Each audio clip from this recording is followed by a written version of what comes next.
Good evening and welcome to the News Now at 9 o'clock. I'm Danielle Lewan with your latest digital updates. I know most of you are used to having a weather update here at 9 o'clock, but we had our Hurricane Ready event here in Pooler, actually, the lows earlier today, with team coverage from all of our meteorologists. So we changed things up a little bit to bring you that. We had our weather special, hurricane special at 7:30 today, and our weather team answered lots of questions following that at 8 o'clock. So now, 9 o'clock, we're bringing you some news updates. Remember, you can chime in with questions, comments as we go through this newscast, and I will do my best to clarify those. Don't forget, we're streaming to you on multiple platforms here tonight. Facebook, our website. You can also switch on over from Netflix if you're binge watching, and on Amazon Fire Stick, also watch us there on Roku. Let's dive right into these headlines here tonight. How effective are rules to protect your children when riding the bus to and from school? A family is suing the Liberty County School District, saying the system didn't do enough to guarantee their children's safety while on the bus. Sean Evans is talking with a mother of two young daughters about a traumatic experience they say they had on a school bus. He tells us what they hope a lawsuit against the school system will accomplish. I really do not want this to happen again. This is the mother of two girls who were students in the Liberty County school system up until the 2016-2017 school year, were concealing her identity because of the nature of the incident and the ages of the children involved. In the spring of 2016, her oldest daughter brought her news no parent ever wants to hear, that she and her younger sister had been sexually assaulted by another student on the bus. And I fell on my knees on the back porch when my oldest daughter come in and told me. And what gets me is the little one had been trying to tell her that something was happening, and she didn't believe her until he got her, a little bit worse than the little one. She immediately reached out to her children's school principal, and a police report was filed soon after. All had happened very quickly. Police investigated, according to an incident report, and the family's lawyer says charges were filed within days. The family's lawsuit claims the high school student was eventually convicted in juvenile court last fall, charged on 9 out of 10 counts of sexual battery and child molestation. The family's attorney says the teen is currently serving time in a juvenile detention center, but the story doesn't end there for the two sisters or their family. We had to leave because of safety. They didn't want to ride the bus. They didn't want to go to school there anymore. In the months following the trial and conviction, the family moved out of state and hired an attorney. That attorney sent this letter to the school district seeking damages, calling it a case of clear liability. In that letter and in the lawsuit, the attorney points out that the high school student, 15 years old at the time of the assault, had a documented history of sexually inappropriate behavior. The family's lawyer, Seth Eisenberg, also notes those complaints were verified by Liberty County school system employees in the teen's criminal trial. Eisenberg's lawsuit says there were at least 5 clear violations on the part of the school district that led to the two young girls' assault. And those are that high school and middle school students aren't supposed to ride with elementary students. Also, drivers may not alter their routes. If they do, they have to check in with the routing coordinator. Drivers also aren't supposed to make any unauthorized stops while transporting students. Non-assigned students are not supposed to ride the bus without written permission from the students' parents and the approval of the local school principal. And last, school buses cannot have any unauthorized people on the bus at any time. Eisenberg pulled those guidelines from the Liberty County Transportation Department handbook. Following the sexual assault incident from the 2015-2016 school year, the district added a rule to the student safety procedures section of the handbook, mandating that students are separated on the bus by gender and grade. Currently, there are no statewide guidelines for student seating on buses. That's left up to each individual district. Another issue the victim's family has is how the 15-year-old student ended up on the same bus as elementary-aged children. According to the family's attorney, the school system claimed the teen was authorized to be on the bus under the McKinney-Vento Act, which guarantees homeless students transportation to and from their school of origin for free. The Eisenberg firm contests no paperwork was ever presented verifying the teen qualified for that claim and that no legal basis exists justifying the unauthorized pickup of that student. When they didn't get a response from the school district seeking a settlement, the family filed suit in March. Named as defendants in the lawsuit are the Liberty County School District, along with 4 other individually named district employees, including the transportation director and the bus driver of the route where the abuse happened. And I reached out to the chief academic officer for the school district about this particular case and was given this response. She said, quote, "The district places a great deal of importance on the safety and security of all of our students. However, due to the potential of litigation in this particular matter, the district is unable to comment on specifics at this time." The school district also refused to confirm that the student was convicted, referring to privacy laws. The juvenile court and police department said they couldn't confirm the details of any conviction involving a juvenile.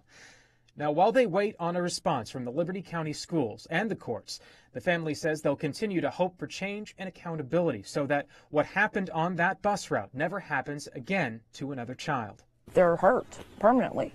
It's done. Scarred for life. This will spill over into every part of their life forever. Sean Evans, WTOC News.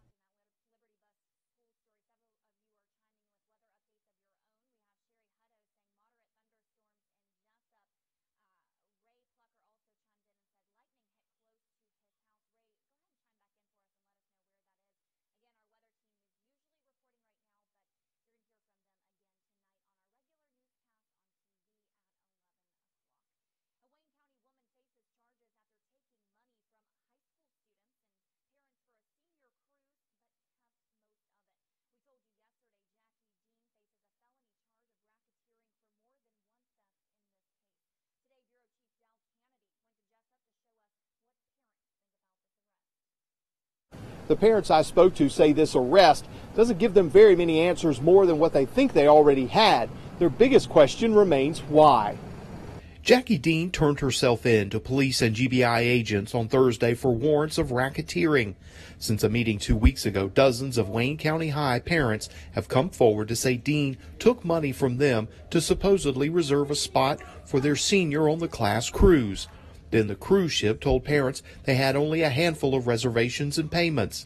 Some parents paid double to get their kids on the boat this week, while donors across the community helped pay the way for the rest. The whole thing leaves many parents shocked and angry. I'm just torn because of the person that I thought I knew her to be. Yes, I feel that she should have been charged, and yes, I feel that some form of punishment should be implemented. Dean left the Wayne County Jail Thursday on bond. We'll continue to follow this case and bring you the latest. In Jessup, Dow Kennedy, WTOC News.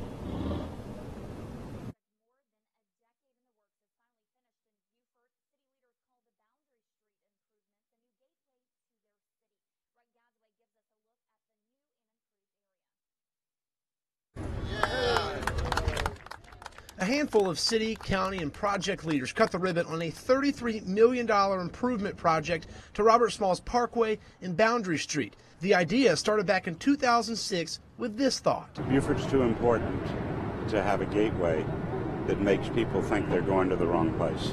The project totally revamps that gateway. Crews widened the road, added 7 traffic lights, improved the sidewalks, and took down power lines to bury them underground. With all the utility coordination and the amount of stakeholders from day one with design through construction, it was really a massive undertaking for us, and I couldn't be prouder of our team.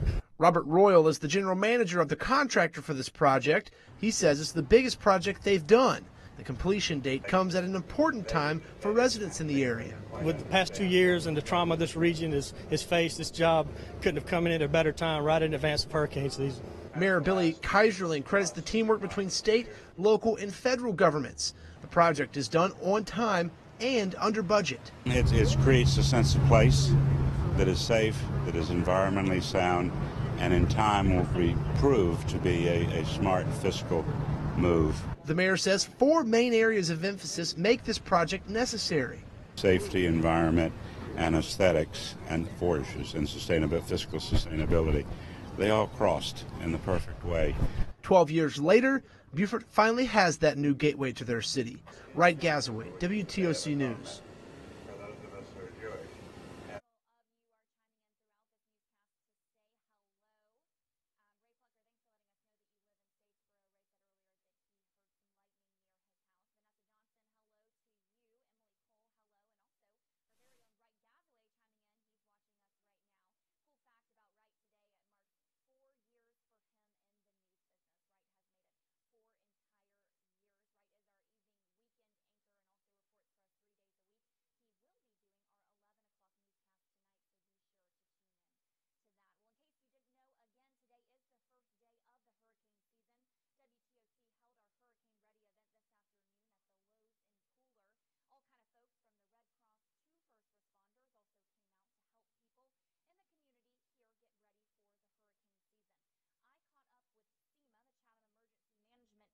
who tells me one of the things they want to work on this year is aid for senior citizens.